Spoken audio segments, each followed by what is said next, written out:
बता तो दूं हनुमान, किंतु एक समस्या है। मैं अपनी माता के लिए हर कष्ट सहने के लिए तैयार हूँ प्रभु। आप बस मुझे मार्ग बताइए प्रभु। तुम्हारी माता की मनस्थिति मन चक्षु नामक मणि के द्वारा ही बदली जा सकती है।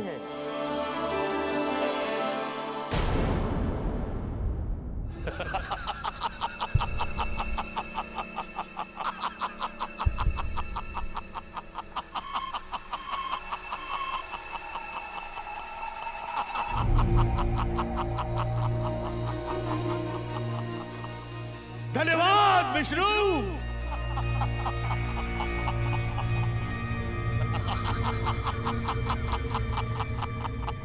हे विष्णु, तुम्हारा कोटि कोटि धन्यवाद।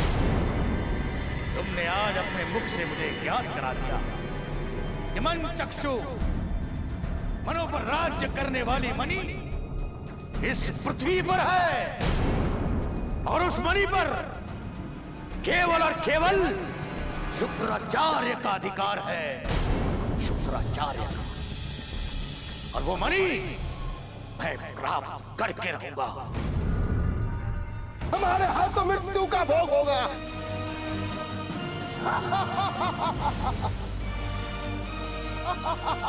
नहीं छोड़ूंगा, नहीं छोड़ूंगा किसी को। सबके सब मरोगे। एक एक मनुष्य हमारे हाथों मृत्यु का भोग होगा। नारको, काट डाल सबको, काट डाल। नारका, नारका, नारका, कहाँ गया ये नारका? नारका, नारका, असुर बालक होकर मनुष्यों की भांति भयभीत होकर खड़ा है यहाँ पे। मेरा साथ दे इन मनुष्यों को अंत करने में, फिर हम दोनों मिलकर इनको अपना भोजन बनाएंगे। नहीं चाचा, ये मुझसे नहीं होगा। नहीं होगा? क्या कहा तूने? ये तुझसे नहीं होगा? क्यों नहीं होगा? चाचा, किसी को अकारण मारना तो पाप है। पाप, पाप, पाप, मूर्ख, पाप ही हमारा पुण्य होता है। यदि तेरी माँ मानवीय स्त्री न होती तो आज मुझे ये दिन देखना न होता। तुझे सिखा सिखा कर मेरे मस्तक पे पीड़ा होने लगी है। तो मत सिखाइए। यदि मेरे पिता एक असुर थे तो मेरी माँ भी एक मानवीय स्त्री है। और जब मैं एक असुर नहीं बनना चाहता हूँ तो आप मुझे क्यों असुर बनाने पर उतारू है? क्योंकि तुम्हारे पिता एक महान असुर थे, जिन्होंने देवासुर संग्राम में 71 देवताओं का अंत किया था। और तू इस प्रकार की बातें करके अपने पिता की मृत्यु का अपमान कर रहा है। चल जा, इन मनुष्यों का अंत कर। जा, मेरे आदेश का पालन कर और इन मनुष्यों का संहार कर दे। मुझे बाधी मत कीजिए चाचा श्री। श्री श्री श्री श्री श्री लगाकर मेरा अपमान मत कर। मोड़ जा, मेरा आदेश मान और इन मनुष्यों का संहार कर और अपने पिता की आत्मा को थोड़ी शांति दे। जा, नहीं छोड़ूंगा, किसी को नहीं छोड़ूंगा। चल चल नारका, चल। हवासुर, शीघ्र अतिशीघ्र मेरे समक्ष उपस्थित हो। जी गुरुदेव। जी गुरुदेव। नहीं, तुम इसी क्षण मेरे समक्ष आओ। जो आज्ञा गुरुदेव।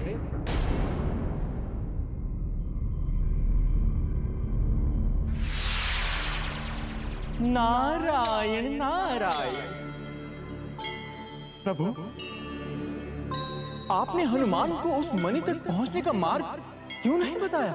मार्ग हनुमान को नहीं बताया जा सकता देवऋषि, क्योंकि कह देने भर से मार्ग हनुमान को नहीं ज्ञात हो जाएगा। प्रभु, तो फिर हनुमान को कैसे पता चलेगा कि मन चक्षु आखिर है कहाँ?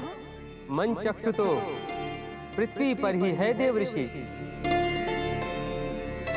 किंतु उस तक पहुंचने का मार्ग किसी और को बताना है। किसको प्रभु?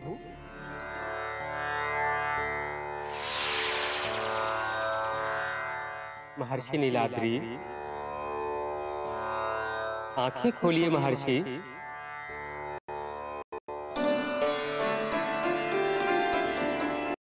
प्रणाम प्रभु।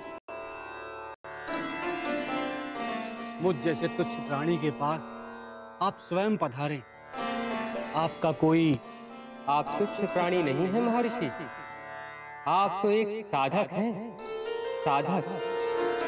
मैं एक विशेष प्रयोजन हेतु आपके पास आया हूँ। क्या करें प्रभु? मेरे आकाशवाणी पर 9 माह पहले आपने निधि प्रदेश के महाराजा दिव्यांशु के संतानोत्पत्ति हेतु एक यज्ञ किया था। हाँ प्रभु, और आपके आशीर्वाद से उनकी चारों रानियां गर्भवती भी हो गईं। 5 वर्षों बाद अपने राज्य में शुभ समाचार की आस में महाराज बहुत ही प्रसन्न थे। महर्षि, महाराज दिव्यांशु के चारों पत्नियों का गर्भकाल अब समाप्त होने वाला है।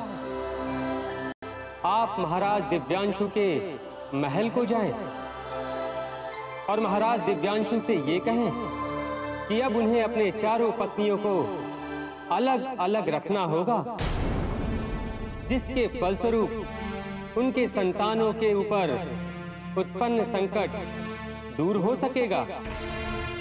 अवश्य प्रभु, आपकी आज्ञा का अवश्य पालन होगा। मैं अभी महाराज दिव्यांशु के महल की ओर प्रस्थान करता हूँ। अस्तु महर्षि, आप शीघ्र ही जाकर महाराज दिव्यांशु को इस सूचना से अवगत कराएं। तत्पश्चात आपके लिए एक कार्य और है, जिसे मैं अपने मानसिक संदेशों के द्वारा आप तक पहुंचा दूंगा। प्रणाम स्वीकार करें गुरुदेव।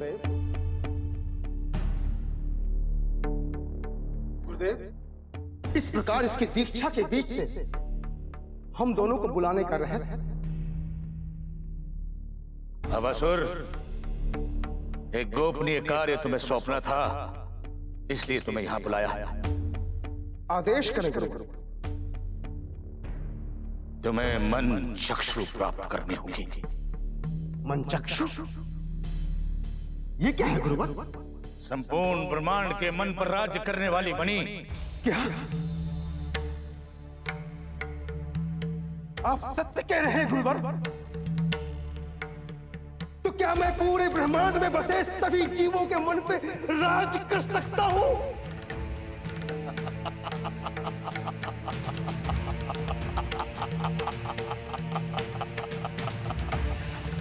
राज्य ही नहीं, अपितु उनसे तुम अपने मन चाहे कार्य सिद्ध करवा सकते। क्या हम उनसे भोजन बनवा सकते हैं? भोजन ही नहीं, उनसे तो स्वर्गलोक पे आक्रमण भी करा सकते हैं।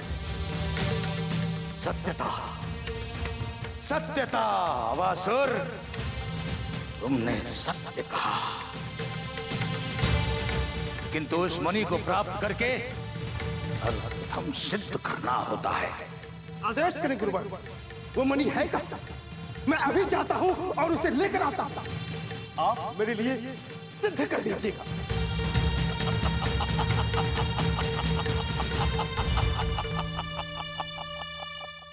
वो मणि है तो पृथ्वी पर, वो पृथ्वी के किस भूखंड में है न तो कोई जीव जानता है, न कोई पशु, न कोई पक्षी। तो आप आदेश करें गुरुवर, मैं पूरे पृथ्वी को ही ध्वस्त कर देता हूं। नहीं अबासुर, संपूर्ण धरती को नष्ट करने की कोई आवश्यकता नहीं। नीलाद्री अवश्य जानता होगा इस रहस्य। नीलाद्री? निधि प्रदेश के तपोवन में रहने वाला वो ऋषि। हाँ अबासुर, वही नीलाद्री जिसे मिलने के लिए स्वयं विष्णु स्वर्ग से धरती पर आया था। अर्थात नीलाद्री इस रहस्य को अवश्य जानता होगा, अवश्य जानता होगा इस वेद को। बस बस गुरुदेव, बस अब समझ लीजिए नीलाद्री के प्राण तब तक संकट में है जब तक कि वह मनचक्षु मणि का पता नहीं बता देता। चल भतीजे। गुरुदेव, अब आज्ञा। विजयी भव।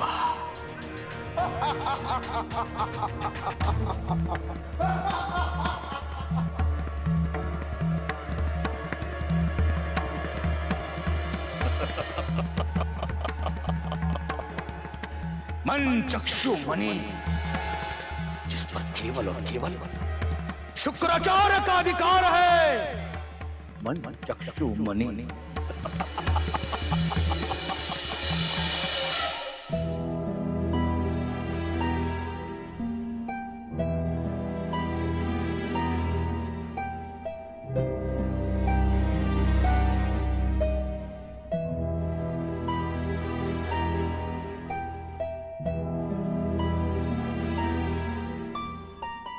मैं क्या करूं?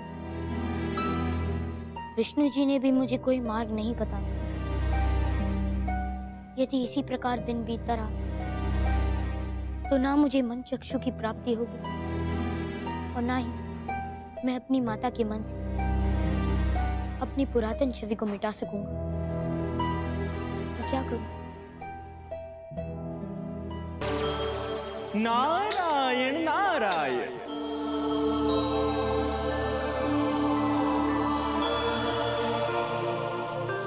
कहाँ जा रहे हो बालक? प्रणाम देवर्षि। ओह, मैं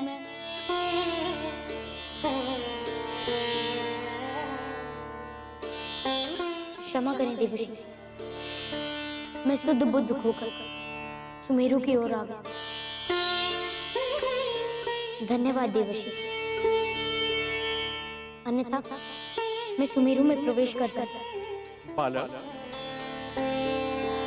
शुद्ध बुद्ध खोकर या किसी और प्रयोजन से? मैं सत्य कह रहा हूँ देवर्षि। मैं शुद्ध बुद्ध खोकर ही सुमेरु की ओर आ गया, किंतु यह भी सत्य है कि मुझे अपनी माता की स्मृति हुई।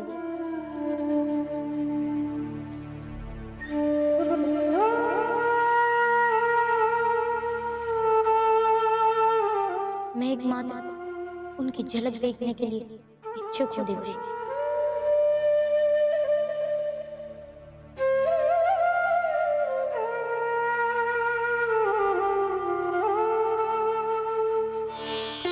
बालक, आप विष्णु भगवान द्वारा दिए गए कार्य से भटक रहे हैं। नहीं देवर्षि, मैं अपने मार्ग से नहीं भटकाऊंगा, किंतु मैं अपने मार्ग पर निकलने से पूर्व अपनी माता के दर्शन करना चाहता हूँ।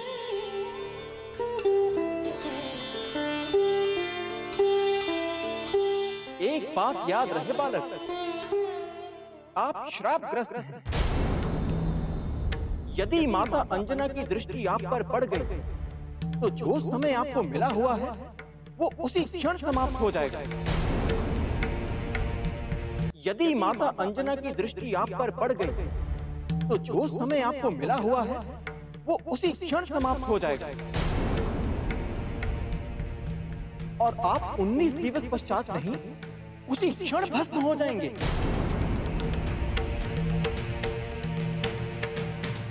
धन्यवाद देवर्षि, मैं इस बात से संपूर्ण सचेत रहूंगा कि मुझ पर मेरी माता की दृष्टि ना पड़ सके। चलो, आपकी सहायता के लिए मैं एक बात और बता देता हूँ। कहीं देवर्षि।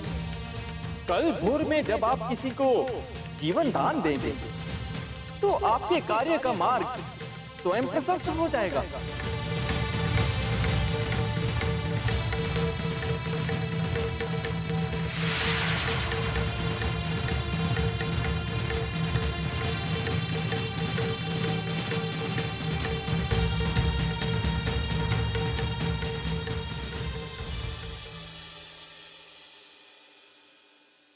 महाराज, महर्षि नीलाद्री।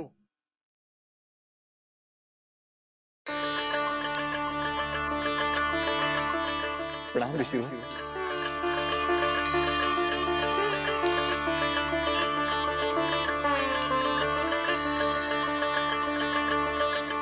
आइए ऋषिवर, आइए, आसन ग्रहण करिए। आइए आइए।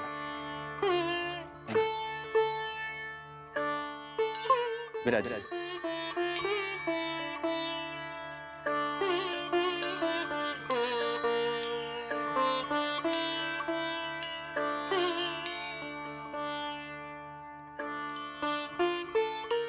आप सूचना भिजवा देते, हम आपको लाने के लिए महल से किसी को भिजवा देते। नहीं नहीं राजन, हम ऋषियों को तो पदमार्ग ही शोभा देता है। मैं तो यहाँ आपको एक आवश्यक सूचना देने आया था। कहिए ऋषिवर, क्या सूचना है?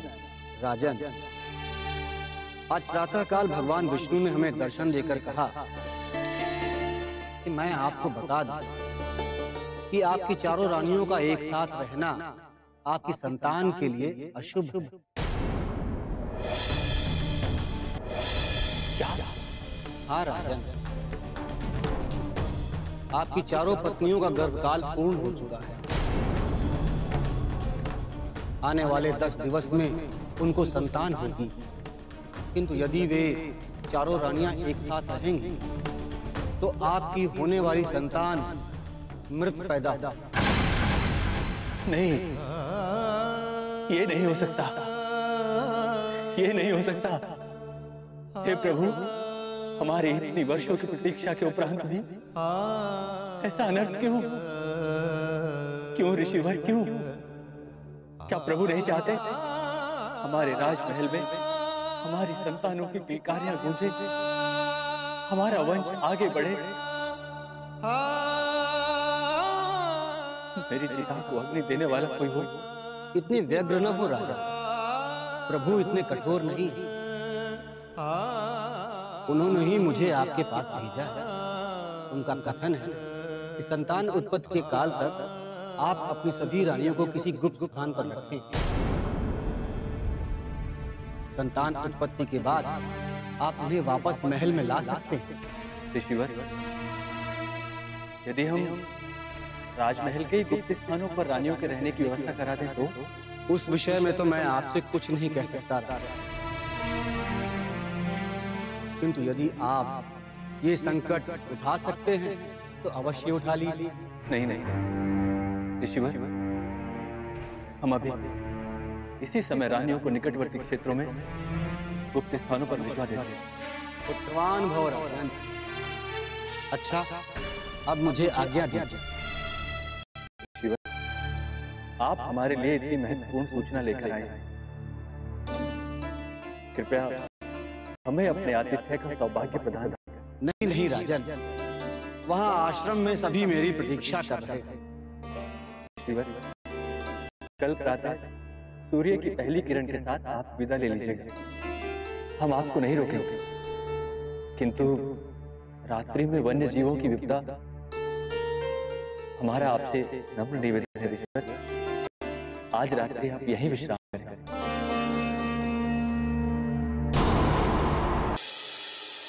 मेरे पुत्र, कहाँ हो तुम? उस कपटी मायावी ने तुम्हें कहाँ छुपा दिया है? मेरे पास आ जाओ पुत्र, मेरे पास आ जाओ। मेरी गोद तुम्हारे बिना सूनी पड़ी है। मेरी आंखें व्याकुल है तुम्हें देखने के लिए। अब मेरी व्याकुलता और मत बढ़ाओ मेरे पुत्र। मेरी व्याकुलता का आभास तुम्हें है ना?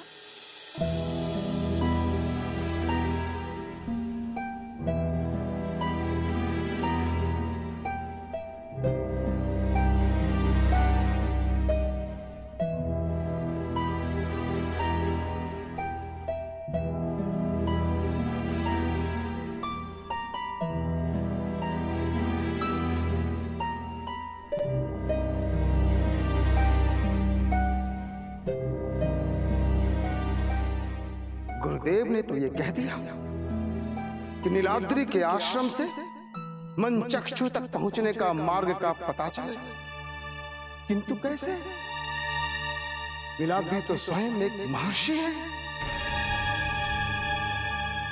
मायावी रूप धारण करके भी ये नहीं जाना जा सकता कि मनचक्षु तक पहुंचने का मार्ग क्या है।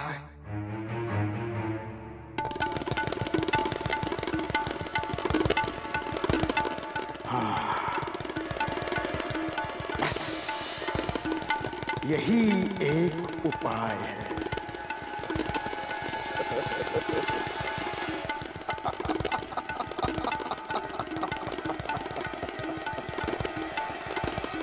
यही एक उपाय है।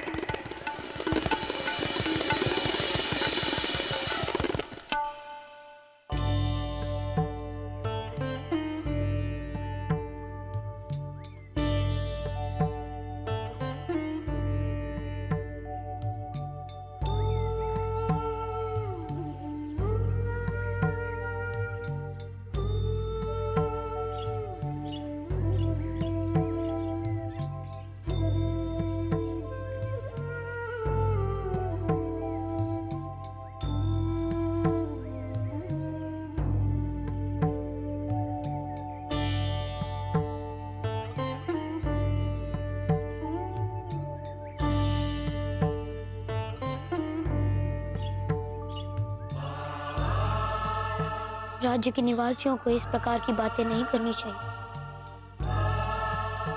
माना कि सभी मिथ्या हैं।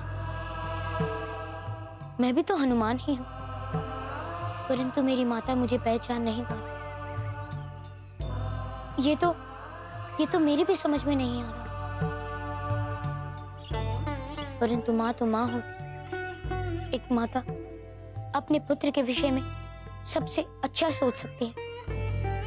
माता अंजना ने जो भी किया होगा वो इस राज्य और अपने पुत्र के भले के लिए ही किया होगा। लोगों को माता को अपशब्द नहीं कहने चाहिए। मुझे लोगों को समझाना होगा कि इस प्रकार की बातें ना करें।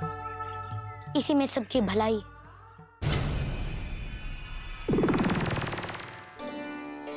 प्रणाम ऋषिवर। प्रणाम ऋषिवर। ऋषिवर, हम इन रानियों को लेकर सुरक्षित स्थान पर जा रहे हैं। आपको आश्रम तक भेजने की भी व्यवस्था कर दी। नहीं राजन, आप अपनी रानियों की सुरक्षा के विषय में सोचिए। मैं चलता हूं।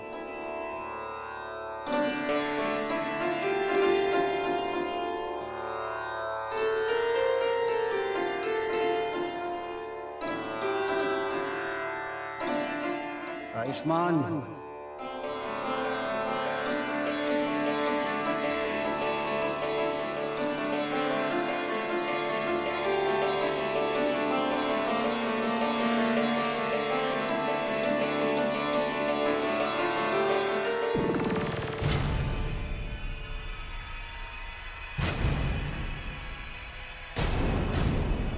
अच्छा, तो ये है वो भेद। हे विष्णु!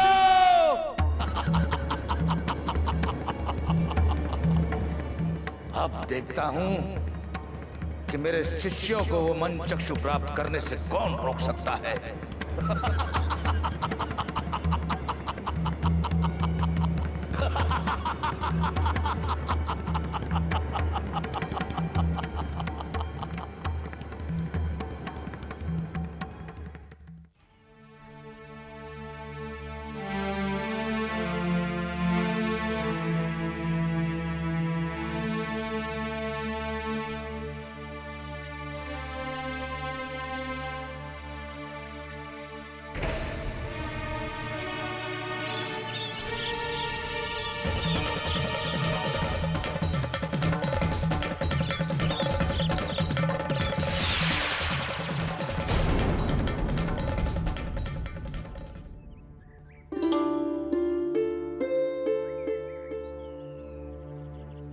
हे देवी,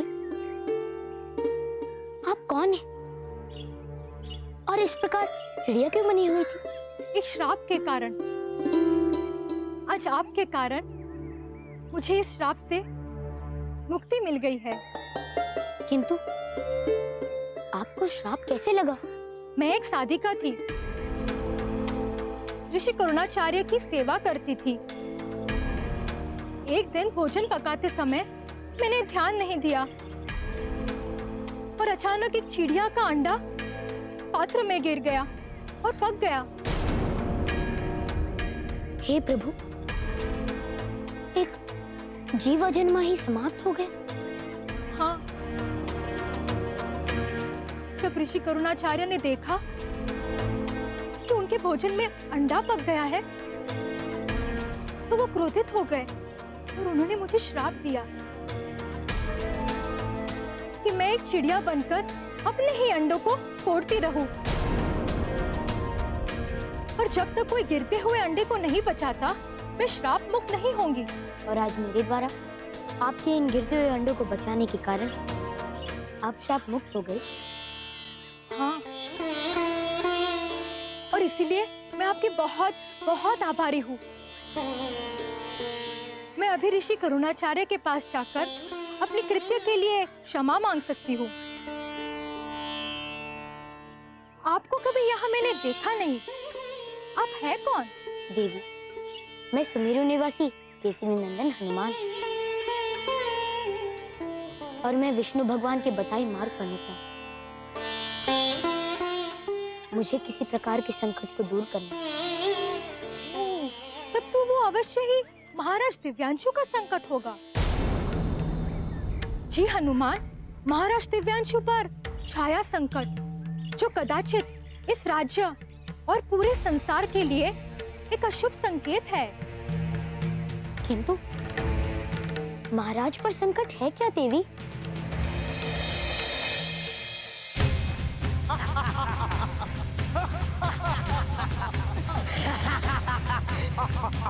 कहाँ है नीलाद्री? कहाँ है नीलाद्री? कहाँ है नीलाद्री? शीघ्रता से उसके विषय में बताओ, अन्यथा तुम सब अपने प्राणों से हाथ धो बैठोगे।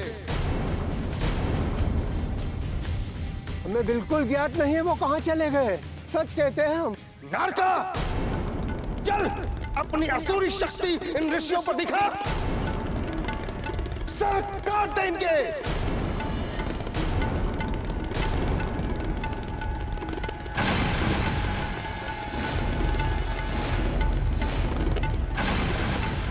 ये क्या? मूर्ख, देख क्या रहा है? चल। किंतु चाचा, इन्हें मारने से हमें क्या लाभ? हमें तो नीलाद्री से कार्य है ना।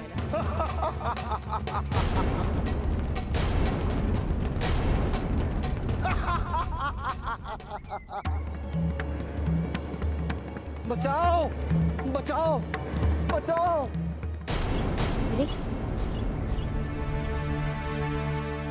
प्रणाम ऋषिवर। आप इस प्रकार भाग क्यों रहे हैं? क्या बात?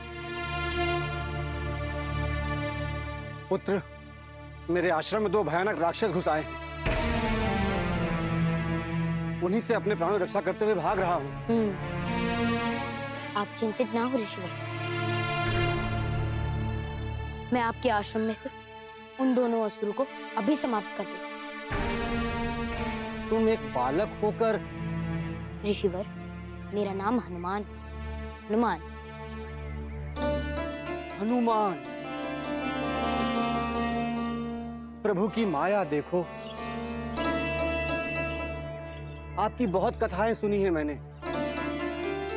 किंतु आज आपसे भेंट हुई, वो भी इन परिस्थितियों में। अब आप कृपया मेरा मार्गदर्शन करें ताकि मैं आपके आश्रम से उन दोनों असुरों को मार भगा सकूं। हाँ हाँ हनुमान, मेरा आश्रम उस ओर है। आइए। चलिए। आइए।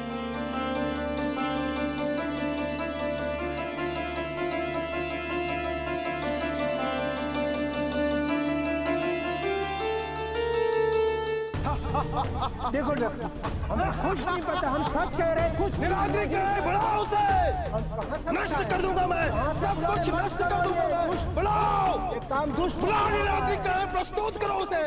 अवासुर, शीघ्र अतिशीघ्र मेरे समक्ष उपस्थित हो। गुरुवर, आपके समक्ष तो मैं इन तुच्छ ऋषियों से नीलाद्री का पता जानने के उपरांत ही उपस्थित होऊंगा। कहाँ नीलाद्री? कर दूंगा मैं, भस्म कर दूंगा। कहाँ नीलाद्री? नहीं, तुम इसी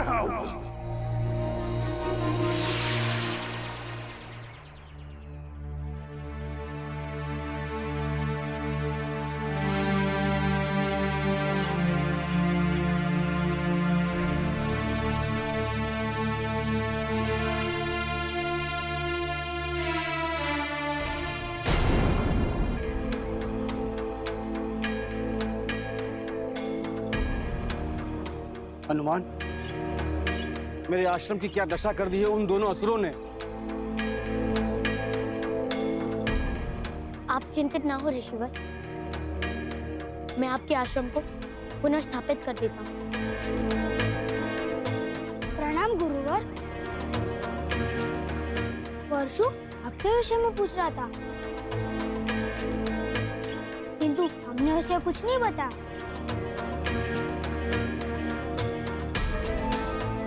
वो असुर पुनः आने के लिए कहकर गए, पता नहीं वो कब आए। तो मैं यही रुककर उस असुर के आने की प्रतीक्षा करता हूँ। यदि वो आया तो अपने पद पर वापस नहीं जा पाएगा।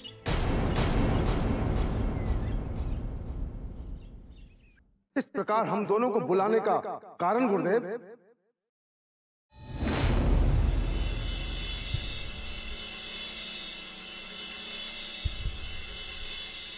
मूर्खो, तुम्हें यहां बुलाने का कारण जानना चाहते हो तो सुनो। मैं सारा कार्य बड़ी गोपनीयता से करना चाहता था, किंतु तुम्हारी मूर्खता, तुम्हारी तोड़फोड़ ने पूरे संसार को ज्ञात करा दिया कि तुम नीलाद्री से क्या ज्ञात करने लगे। किंतु गुरुदेव, आपने ही तो कहा था कि नीलाद्री को अवश्य पता होगा। इसलिए मैं नीलाद्री के अस्तित्व को तोड़कर उससे रहस्य पता करने चला गया। मूर्खो, अब तुम्हें किसी के भी पीछे जाने की कोई आवश्यकता नहीं।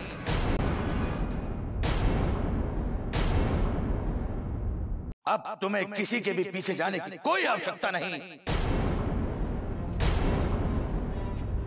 क्योंकि मुझे ज्ञात हो गया है नीलाद्री कहां गया था और क्यों गया था।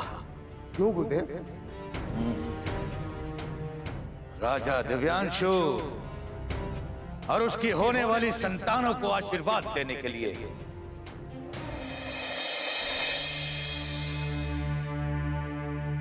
पुत्र सुन तो, पुत्र सुन मेरी बात। पुत्र भोजन कर ले बेटा। नहीं नहीं, मुझे पहले खेलने जाना है, फिर मैं भोजन ग्रहण करूंगा। पुत्र भोजन कर ले फिर खेलने जाना।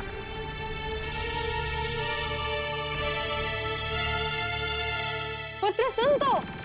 नहीं माँ, पहले मुझे खेलना है।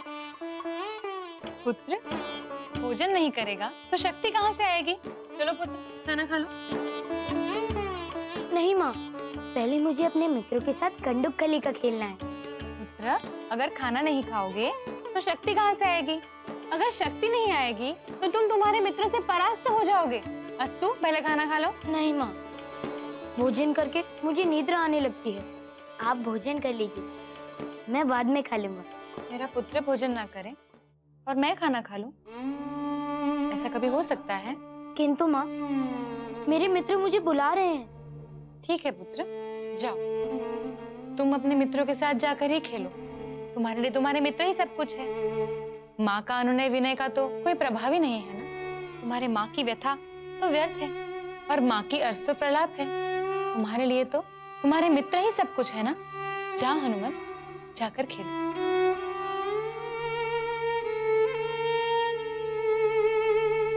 नहीं माँ, आपसे अधिक मेरे लिए कोई भी महत्वपूर्ण नहीं, और आपसे अधिक मैं किसी से भी प्रेम नहीं करता। आप रोइए मत, मैं कहीं नहीं जाऊंगा, कहीं नहीं। आप भोजन कर लीजिए, मैं आपको अपने हाथों से भोजन कराऊंगा। नहीं, पहले तू खा ले, फिर मैं खा लूंगी।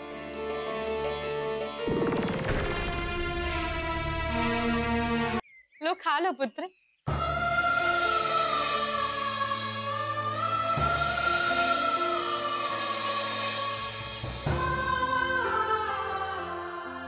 पुत्र भोजन कर लो, फिर खेलने चले जाना। नहीं माता, मुझे भोजन नहीं करना। पुत्र भोजन करोगे तभी तो खेल सकोगे ना।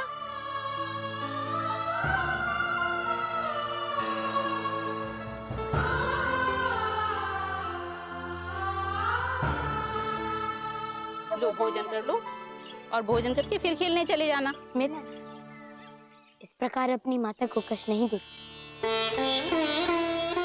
जो अपनी माता को कष्ट देता है उसे कष्ट में ही अपना जीवन व्यतीत करना होगा। आपकी माता आपको कब से पुकार रही है? चाहिए आप भोजन कर लीजिए। यदि आप अपनी माता को प्रसन्न रखेंगे तो आप शक्तिशाली होंगे। जैसे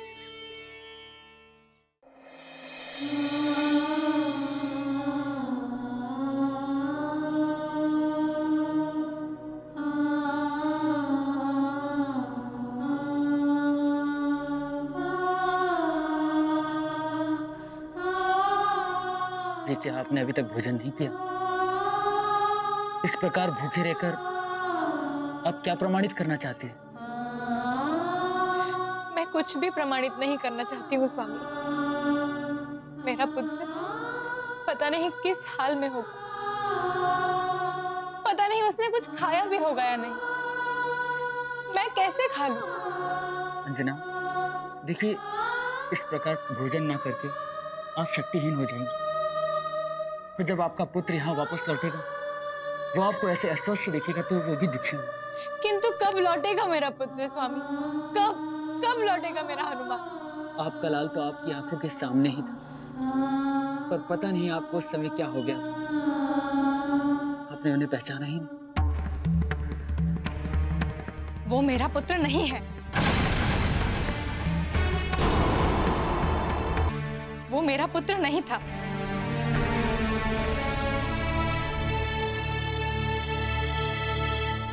यदि आप अपनी माता को प्रसन्न रखेंगे तो आप शक्तिशाली होंगे। आपके जैसे।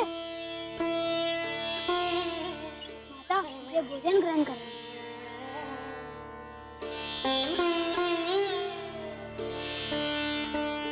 हनुमान, चलिए आप भी भोजन ग्रहण कर लीजिए। मुझे भूख नहीं। आप कुछ चिंतामग्न लग रहे हैं। यदि गोपनीय ना हो तो क्या आप मुझे बता सकते हैं कि किस विचार ने आपको दुखी कर रखा है?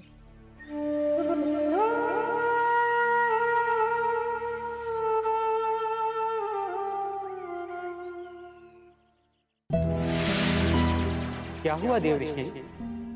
आप इतने व्यग्र क्यों दिखाई दे रहे हैं? प्रभु, व्यग्र ना हूं तो और क्या करूं? उधर अवासुर और नारका को मनचक्षु तक पहुंचने का मार्ग मिल गया। उन्हें पता है कि कहां जाना है और क्या करना है। किंतु हमारे हनुमान क्या हुआ हनुमान को? महर्षि नीलाद्रि के आश्रम की सुरक्षा तो कर रहे हैं वो। प्रभु, मेरे प्रश्न का तात्पर्य है कि हनुमान को कब पता चलेगा कि मानचक्षु तक पहुंचने का मार्ग क्या है? देवऋषि, हनुमान को अंधेरे में कोई भी नहीं रख सकता। हनुमान को शीघ्र ही इसका पता चलने वाला है। प्रणाम माते।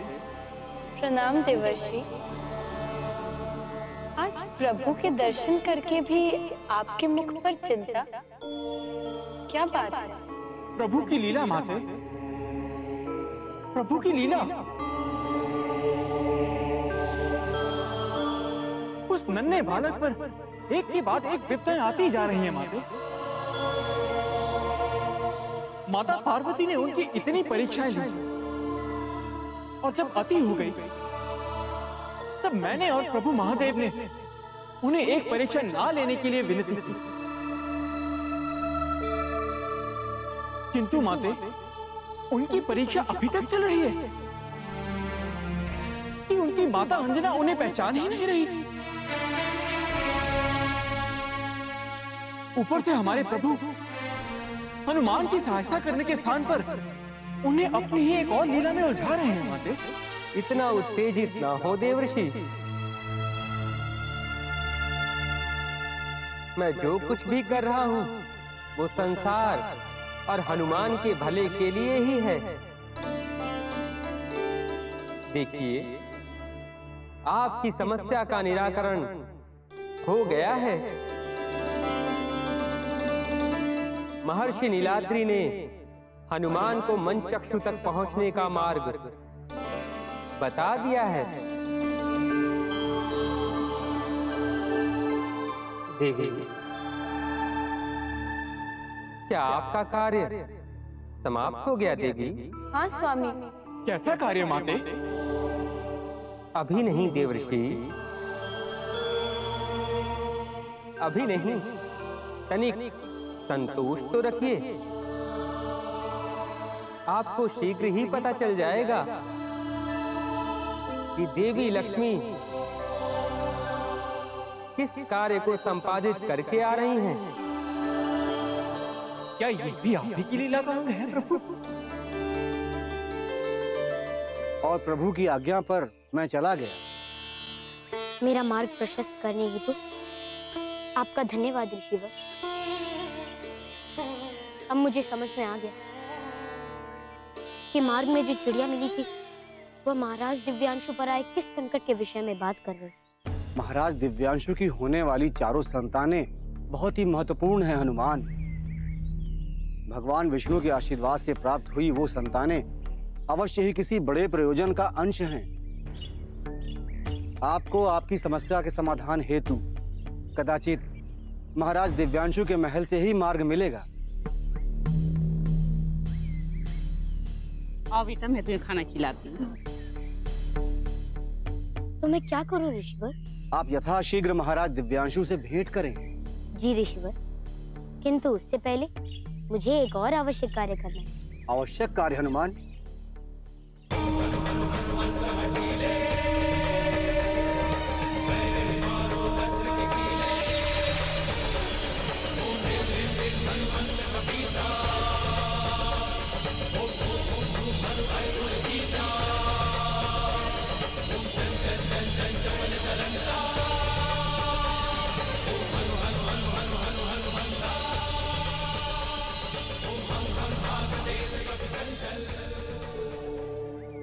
ऋषिवर, इस शक्ति चक्र के भीतर कोई दुष्ट आत्मा प्रवेश नहीं कर सकती। अब आप मुझे आज्ञा दीजिए ताकि मैं जिस प्रयोजन के लिए निकला हूँ उसमें सफल हो सकूं। विजयी भव पुत्र, विजयी भव।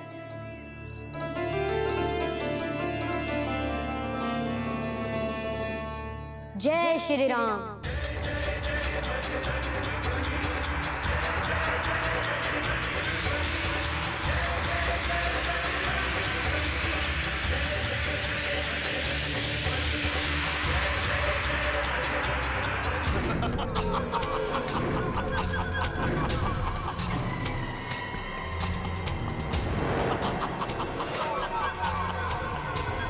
देवताओं, यदि मेरी ध्वनि सुन सकते हो तो सुनो। तुम्हें मेरे पुकार का फल भोगना होगा। केवल एक बार मन चक्षु मेरे हाथ लग जाए तो फिर देखना कि पूरे ब्रह्मांड को मैं किस प्रकार अपने वश में करता हूं। तत्पश्चात इस पूरे ब्रह्मांड का एक एक पशु पक्षी मेरे संकेत पर नृत्य करेगा, नृत्य करेगा।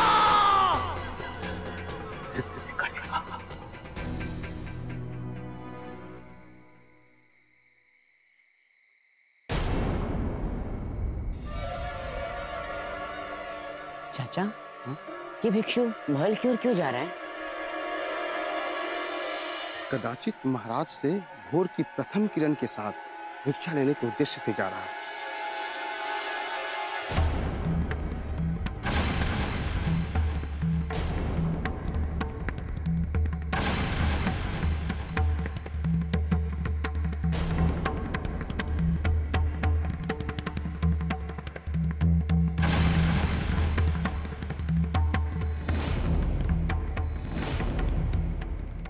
भाइयों, आप लोग कौन हैं? और इतनी रात्रि को कहां भटक रहे हैं? यही प्रश्न तो हम आपसे पूछना चाह रहे थे। मैं तो महाराज के पास जा रहा हूं, भोर की प्रथम किरण के साथ उनसे भिक्षा मांगने के उद्देश्य से। देखा, कहा था ना। अच्छा है, कदाचित कल रानी कलावती से संतान प्राप्ति के आनंद में महाराज आपको इतना दान दें कि आपका सारा जीवन सुखपूर्वक व्यतीत हो सके।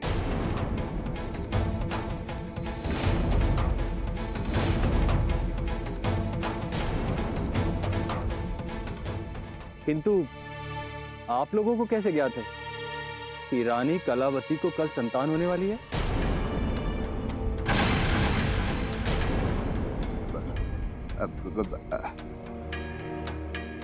अरे, हम उन्हीं से तो मिलने आए हैं। हम उनके मायके वाले हैं ना, उन्हें भेंट देनी थी। सुना है महाराज दिव्यांशु ने रानी कलावती को किसी कुटी में रखा है। हाँ,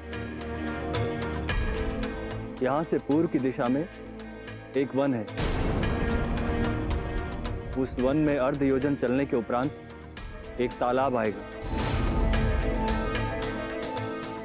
उस तालाब के निकट एक कुटिया में महाराज ने रानी कलावती को रखा है।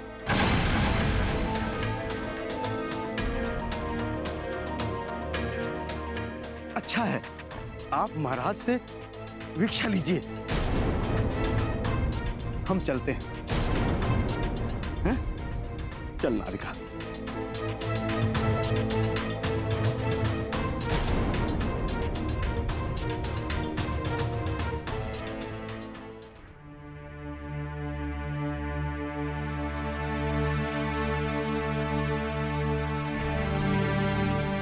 प्रणाम द्वारपाल जी।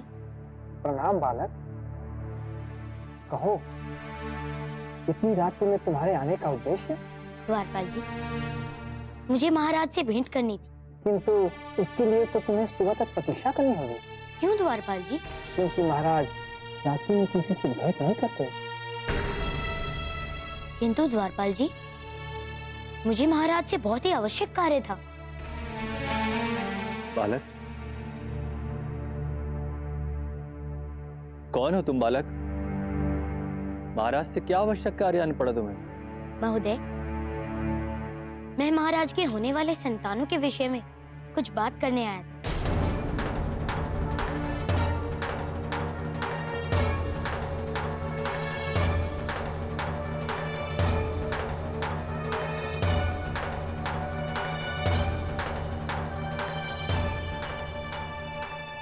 अब कौन सा प्रश्न आपके मस्तक में कौंध रहा है देवर्षि? माते, प्रभु की माया और भक्त न जाने, ऐसा कैसे हो सकता है? किस माया के विषय में पूछ रहे हैं देवर्षि? प्रभु, आपने हनुमान को ऐसे मार्ग पर खड़ा कर दिया जहां उन्हें मार्ग को दिख रहा है, किंतु वो जानते ही नहीं कि उन्हें उस मार्ग पर चलना कैसे है। इस माया का भेद नहीं बताएंगे प्रभु? आपको भी तो सब ज्ञात है देवर्षि, और इस लीला में हनुमान के सहायक तो आप ही हैं ना? अर्थात प्रभु? अर्थात आपको हनुमान की सहायता करनी चाहिए।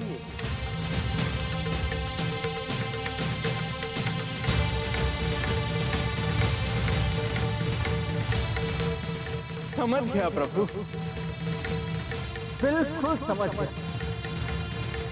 बहुत बहुत धन्यवाद प्रभु।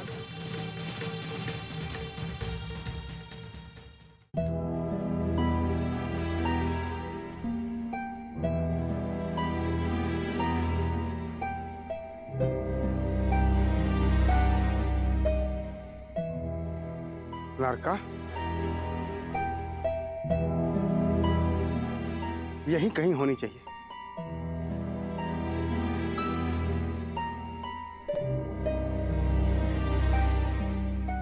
यहीं कहीं कुटी होनी चाहिए। किधर है? अवश्य ही हमसे कुछ भूल हुई है नारका। रानी की कुटी यहीं होनी चाहिए। रानी की कुटी यहीं होनी चाहिए। क्या चाचा, हम कब से खोज रहे, अभी तक तुम मिल जाती। हमने संपूर्ण वन खोज लिया है। मुझे तो लगता है उस भिक्षु ने आपको मूर्ख बनाया। नारका, आवासुर को मूर्ख बनाने वाला जीवित नहीं बचता। यदि ये सही स्थान नहीं हुआ तो समझ ले उस भिक्षु के इस पृथ्वी से दिन समाप्त। पृथ्वी से दिन समाप्त नहीं हुआ, अभी तो वो भिक्षु तेरी मूर्खता पर हंस रहा होगा। क्यों गुरुवर? क्योंकि मार्ग में जो तुमसे भिक्षु बनकर मिला था वो कोई और नहीं था, स्वयं राजा दिव्यांशु था। तुम दोनों उसे पहचान नहीं पाए और उसी ने तुम दोनों को रानी की कुटी के मार्ग से भ्रमित कर दिया। तो अब क्या करें गुरुवर? जाओ और किसी भी तरह राजा से जाकर पता लगाओ कि उसने अपनी चारों रानियों को कहां छुपा रखा है। मूर्खों, शीघ्रता जाओ।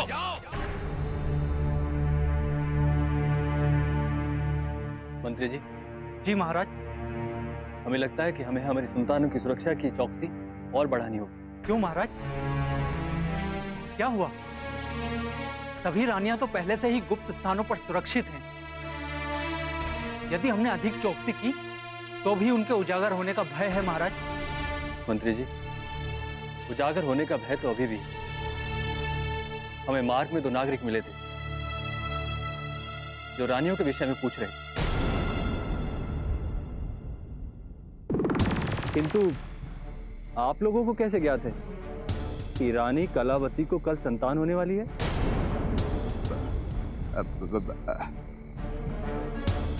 अरे हम उन्हीं से तो मिलने आए हैं। हम उनके मायके वाले हैं ना, उन्हें भेंट देनी थी। सुना है महाराज दिव्यांशु ने रानी कलावती को किसी कुटी में रखा है और उसके बाद महल के द्वार पर उस कपटी बालक का होना। मंत्री जी, हो न हो, यह अवश्य कोई बड़े षड्यंत्र का भाग है। इससे पहले कि वो तीनों दुष्ट किसी भी प्रकार से होने वाले बच्चे या रानी को कोई नुकसान पहुंचाए, हमें उन्हें बंदी बना लेना चाहिए महाराज। अवश्य।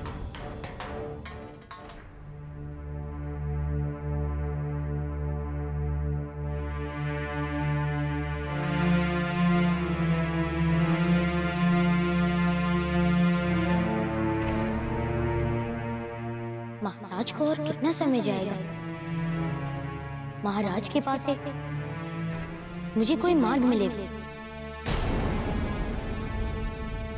किंतु वो मार्ग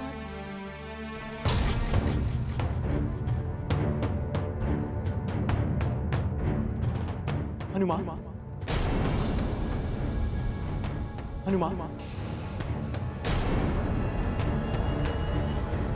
हनुमान, हनुमान, इधर इधर।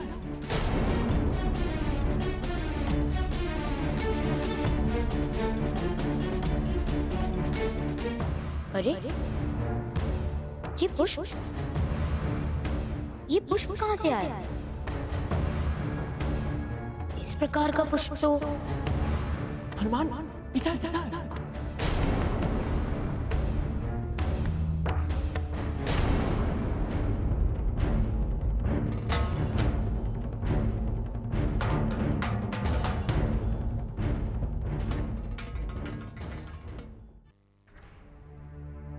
प्रणाम देवर्षि।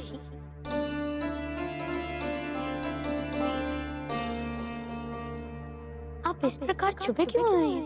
क्योंकि हनुमान, मैं हर किसी के सामने नहीं आ सकता, किंतु तुम्हें अपने समीप बुलाने का मेरे पास और कोई मार्ग नहीं था। इसीलिए मैंने तुम पर अपना पुष्प फेंका। कहीं देवर्षि, आपके यहाँ आने का क्या प्रयोजन है? हनुमान, मैं यहाँ तुम्हारी सहायता करने हेतु आया हूँ।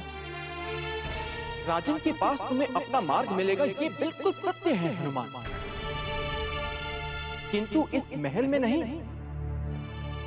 तुम यहाँ खड़े खड़े केवल अपना समय नष्ट कर रहे हो हनुमान, और कुछ नहीं। तो फिर देवर्षि, मैं क्या करूं? इसी हेतु तो मैं आया हूँ हनुमान। देखो, उत्तर दिशा में जब तुम 1 योजन चलोगे तो तुम वहां विन मार्गी वन में पहुंच जाओगे हनुमान। वहां पर ही तुम्हें राजा दिव्यांशु की चौथी रानी मिलेगी। उन्हीं की संतान की रक्षा के माध्यम से तुम्हें अपने लक्ष्य का मार्ग मिलेगा हनुमान। धन्यवाद देवर्षि। मैं अभी विनमार्गी वन हेतु प्रस्थान करता हूँ। शीघ्रता करो हनुमान।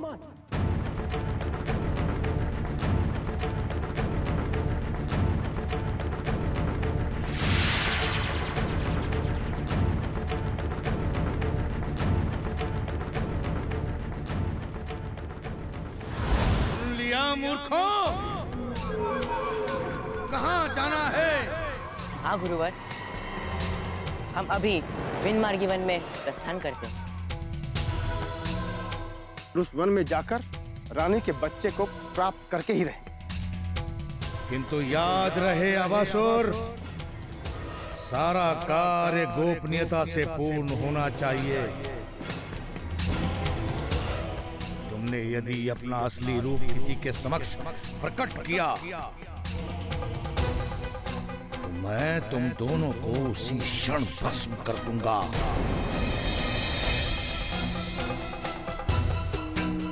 ठीक है गुरुवर, हम किसी के सामने अपने वास्तविक रूप में नहीं आएंगे। आज्ञा गुरुवर। जय